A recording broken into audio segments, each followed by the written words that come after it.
ఒక చిన్న గ్రామంలో రాములు, లక్ష్మి అనే దంపతులు జీవించేవారు. వారి జీవితం చాలా సాధారణం.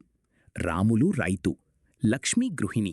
సంపాదన తక్కువైనా తమ ఒక్కగానొక్క కొడుకు కార్తీక్ను బాగా చదివించి గొప్ప వ్యక్తిగా చూడాలనే కలతో ప్రతిరోజూ కష్టపడేవారు.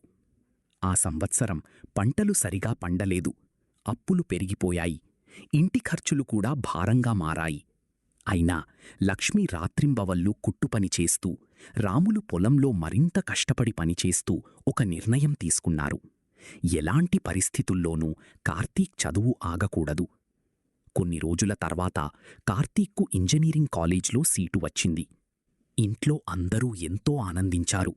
కానీ ఫీజు చూసిన వెంటనే ఆ ఆనందం ఆందోళనగా మారింది. అంత డబ్బు ఎక్కడినుంచి తెచ్చాలో ఎవరికీ అర్థం కాలేదు. ఆ రాత్రి లక్ష్మి నిశ్శబ్దంగా తన పెళ్లి సమయంలో వచ్చిన బంగారు గాజులను చేతిలోకి తీసుకుంది. అవి కేవలం నగలు కాదు, ఆమె జీవితంలోని మధుర జ్ఞాపకాలు. అయినా తన కొడుకు భవిష్యత్తు కోసం మరుసటి రోజు వాటిని అమ్మేసింది. కార్తీక్, అమ్మా, నీ గాజులు ఎందుకమ్మేశావు అన్నాడు.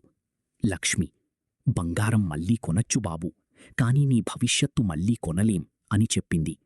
అమ్మ చేసిన త్యాగాన్ని కార్తీక్ ఎప్పటికీ మర్చిపోలేదు. పగలు కాలేజీ, రాత్రి చదువు, అవసరమైతే పార్ట్ టైం పని కూడా చేశాడు. తన కష్టానికి ఫలితంగా స్కాలర్షిప్ సాధించాడు. చివరకు కాలేజ్లో ఉత్తమ విద్యార్థిగా పట్టా పొందాడు. కొన్ని సంవత్సరాల తర్వాత కార్తీక్కు ఒక ప్రముఖ సాఫ్ట్వేర్ కంపెనీలో ఉద్యోగం వచ్చింది. మొదటి జీతం చేతికి రాగానే అతని మనసులో మొదట గుర్తొచ్చింది తన అమ్మ త్యాగమే. ఇంటికి వచ్చిన కార్తీక్ ఒక చిన్న గిఫ్ట్ బాక్స్ను లక్ష్మి చేతిలో పెట్టాడు. కార్తీక్, అమ్మా, కళ్ళు మూసుకో అన్నాడు. లక్ష్మి బాక్స్ తెరిచి చూడగా అందులో కొత్త బంగారు గాజులున్నాయి. కార్తీక్, నువ్వు నాకోసం అమ్ముకున్న గాజులు ఇవి కావమ్మా, కాని నీ ప్రేమకు, నీ త్యాగానికి నా చిన్న కానుక అన్నాడు. లక్ష్మి ఆనందభాష్పాలతో తన కొడుకును హత్తుకుంది. ఆ రోజు నుంచి కార్తీక్ తన గ్రామంలోని పేద పిల్లల చదువుకు కూడా సహాయం చేయడం ప్రారంభించాడు.